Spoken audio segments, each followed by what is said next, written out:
Hi, this is Karen. I'm the archivist at Beaches Museum, and welcome to our exhibit on women's history called Breaking Ground Beyond Bathing Beauties. When we think of women at the beach, we invariably think about bathing beauties, and that's the result of a very successful 1940s through 1960s marketing campaign.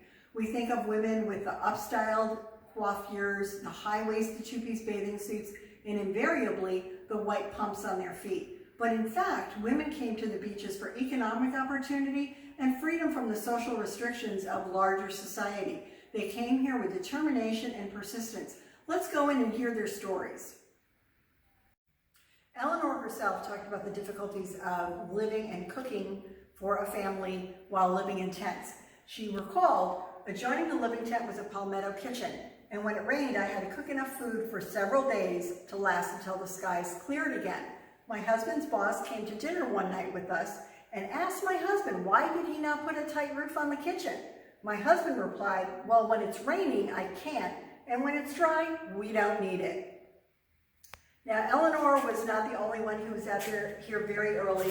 The Browns moved to Pablo Beach, and they had a farm, including a dairy farm. We don't think of Pablo Beach or Jacksonville Beach as a farming community, but indeed it was. Annie Sadler Brown, she was more than an equal partner with her husband. She complained quite a bit about how he didn't do his fair share of work. She did her work, part of his, and as she complained, a man works from sun to sun, a woman's work is never done. Being a farm wife, though, was not the only option. Women moved out here for economic opportunity, and they moved out here in equal numbers in terms of Caucasian Americans and African Americans. African Americans came out here and they went to work in the tourist industry as waiters, as cooks, various kinds of servants in private homes, and they also owned their own businesses. One enterprising African American woman had a laundry out here. The more common occupation for women in Mayport, which had been settled earlier, was as a seamstress. 75% of all working women in Mayport in 1860 were seamstresses. Unfortunately, if you were a seamstress, you had a 100% chance of living in poverty. It was an extremely poor-paying occupation. Women got out of it as soon as they can, but often the women who were doing this were widows trying to support their families, and they just had to work from sun up to sundown, using the light of a candle to hand sew dresses for up to 18 hours a day. For white women, being a seamstress was a very common occupation. For black women, the most desired job was actually being a laundress. It was a tedious, horrible, back-breaking job. A typical family's laundry involved moving 400 pounds of water in a single day. However, the demand was massive because no one wanted to do their own laundry. As soon as a woman could afford to have someone else do her laundry, she hired it out. And so the number one most desired job for African American women was doing laundry. Here we see a photo of a woman in the western part of Florida doing laundry, and you'll notice she's using not a washboard, but a laundry paddle. And that is because most women actually prefer the laundry paddle over the washboard. Can you imagine why? The reason is that when you scrub clothes on a washboard, the buttons would pop off. That made more work. No one wanted more work. The laundry paddle was also a multi-purpose tool. It agitated the clothes, which is actually how the dirt comes off, and it also allowed you to beat out those stubborn stains. When washing machines such as this one became popular and affordable, that was the loss of a job for African American women and their most high-paying job. Many a young person went to school and or college because their mother and grandmother worked as a laundress. We should never forget the contributions of laundry to education.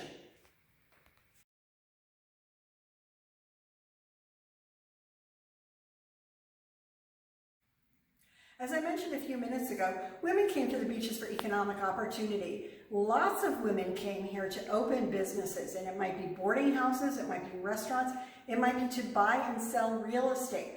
One of the most successful women was Mary Perkins. She came out here and built an empire. She started with one house, a boarding house, And she ended up owning an entire block.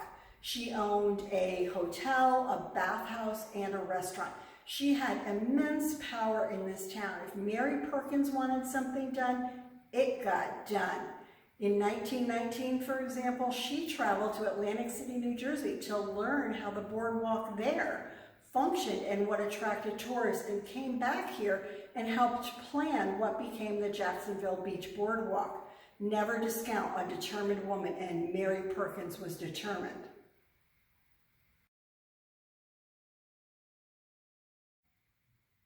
One of our most prized artifacts at the museum is the Surf Made restaurant sign. The Surf Made restaurant was right down the street and was a favorite of teens, as locals to the beaches will remember. The Surf Made is here to symbolize the many women who worked as waitresses, cooks, and owners of restaurants. I bet you didn't know that the first restaurant in Jacksonville Beach was owned by a woman. She was an Irish-American widow who had a female cook and a female server at the Atlantic Restaurant in Pablo Beach. Another successful beach businesswoman owned the Bordello at the beach. Cora Crane was a hugely successful madam in Jacksonville. Now keep in mind, prostitution was perfectly legal in Jacksonville at the time. Cora Crane came here and saw that she could make her mark. She owned two very successful bordellos known as sporting houses. There were different kinds of bordellos. She owned the upscale bordello, where men would come in to greet ladies of the night, and they would have conversation, dancing, dinner. They would read together in the library. It was not a purely sexual transaction. In fact, it was much more social.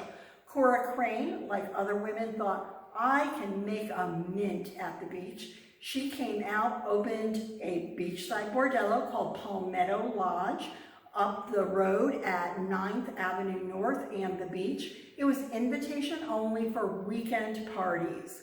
She kept it open until 1908, when she closed it after a scandal with her fourth or fifth or possibly sixth husband. And he killed a young man, because it's never a good idea to marry a madam if you're insanely jealous. But he did. In the ensuing scandal, she happened to go to Europe on vacation, couldn't testify at the trial. When she came back, she closed the bordello and lived out the remainder of her life here at the beach.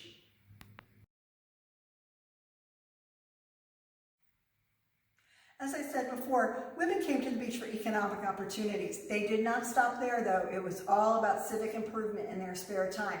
Mary Perkins, shown here, was famous for her ability to get things done. When the city council turned down her request to build ladies' restrooms at the pavilion, she went on to make sure those restrooms happened. One night, in the dark of night, Mary Perkins and her posse came, complete with a plumber. They dug into the sand until they found the city water main. Mary Perkins holding the lantern over as they dug. They dug into the water main, they attached pipes, they ran it all the way to the oceanfront pavilion, and they built the restrooms overnight. The ladies had their restrooms.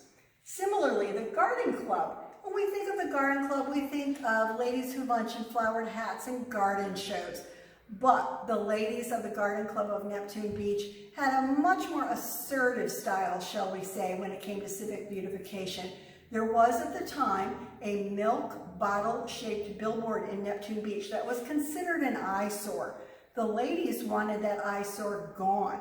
The dairy farm said, nope, not going. The ladies said, we'll see about that. They went and they knocked on everyone's door. Back in the days when milk was delivered to everyone's front door, they got all the women of Neptune Beach to say, we're not ordering from you anymore.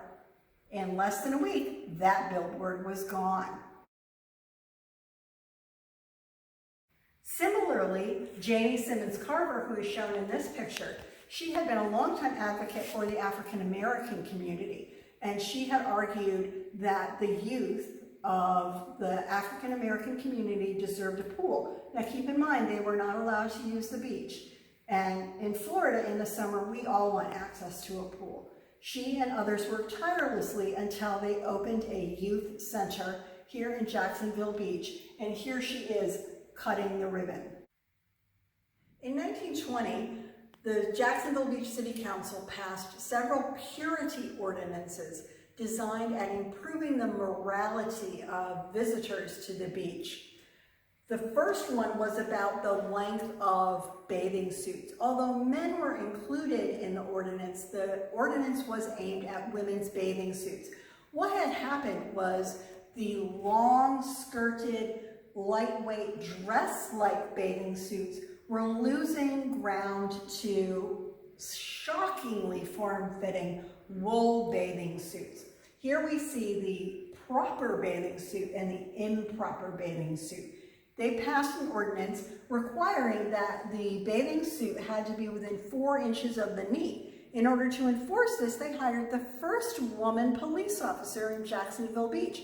Her name was Anna Hawks. She had been a real estate investor. She also ran the telephone exchange. In her spare time, she was the officer who went around with a measuring tape, measuring the length of skin shown. Now, Jacksonville Beach was ahead of its time because they hired a woman to do that as opposed to a man. What happened was, the first time someone was arrested under these purity ordinances, the judge threw it out and threw out every subsequent arrest because, so the local lore, he liked to see the young women in the short bathing suits. Anna Hawks quit in disgust.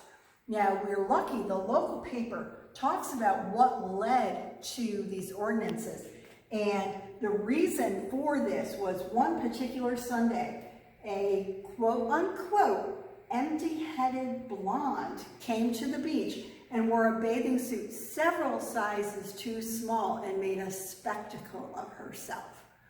The ordinances didn't last very long because Pablo Beach, Jacksonville Beach, was a tourist town, and business owners became afraid that tourists would feel, I'm not going to go to Jacksonville Beach, they're going to be measuring my bathing suit. That doesn't sound like a good time. So very quickly they decided they were going to ditch these ordinances, and they announced that by having a grand bathing suit parade at Pablo Beach, which was one of the very first bathing suit contests in the country, and it was all about throwing over the Victorian shackles of propriety.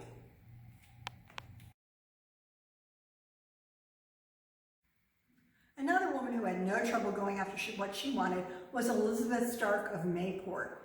During World War I, she realized that there was a huge strategic advantage to the St. Johns River, and she became very concerned that there was not enough patrolling going on the beaches. She formed a Girl Scout troop and trained girls as young as 12 in target shooting. Every night, the girls were out there at the beach, ages 12 through 18, with guns at the ready, looking for German saboteurs. And indeed, one night they observed that there was a boat out on the river and there was a car on the bluff behind them. And they decided that these must be Germans trying to make a connection. After a while, they waited and they waited, and a small rowboat came to the beach full of Germans. As Mrs. Stark relates, she and her huskiest Girl Scout met them at the waterfront, hands on hips, wanting to know, what are you doing here? And the Germans said, oh, our ship isn't doing very well. We need to get to a telephone in Pablo Beach. And she said, well, you're in Mayport, and proceeded to argue with them until a patrol boat came by, at which point she handed the Germans over to the patrol boat. Never let it be said that arguing doesn't work.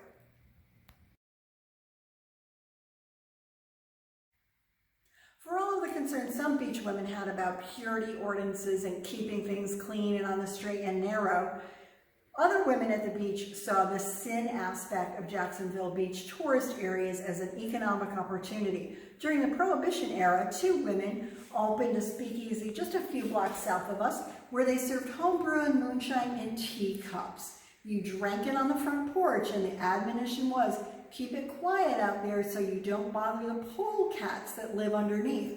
The idea was that you'd keep it quiet enough so no one would complain and the cops didn't have to come out.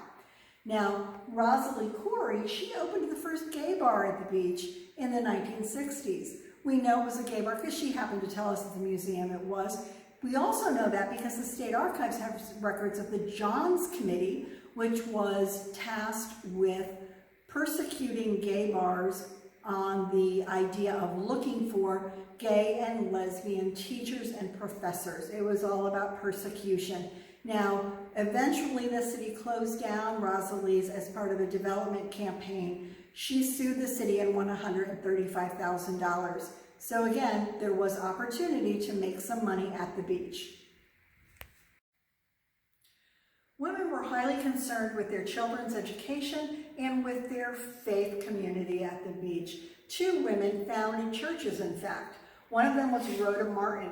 Rhoda Martin is well known for starting the first school for African American youth in her home. She also started the first church for African Americans in Jacksonville Beach in her home. She called the faithful to worship by using a sweep plow, and they met inside her home where she used the stove with a tablecloth over top of it for a pulpit. That church, St. Andrew's African Methodist Episcopal Church, is still here. Lily Simmons came to the beach as a servant. She actually was trained as a teacher, but found it was more lucrative to be a servant, which is a sad statement on how poorly teachers were paid, especially African American teachers. She came to Atlantic Beach with her employer and asked where an African American church was. And the employer told her, there is nothing out here for Black people except mosquitoes and Manhattan Beach. Lily Simmons was not going to take that for an answer. She determined she was going to found a church and a school in Atlantic Beach. She approached the real estate developer, Edward Donner, who was a Caucasian man, who was building what became the Donner subdivision in Atlantic Beach. She asked him to give her a great price on 2 lots for a school and a church. He gave them to her because he realized having a school and a church would be a great drawing card for selling lots in his subdivision. He also hired her to sell lots for him. So she not only was one of the first women to sell real estate at the beach, she was certainly the first African American to sell lots at the beach. She went on to found the Roberts Mount Pisgah Church in Atlantic Beach, which also still stands. So these women who worked so hard, as Lily Simmons said, she prayed, cried, sold fish, chickens, peanuts, and pies, all to build this church. And they would no doubt be gratified to see that their work still stands.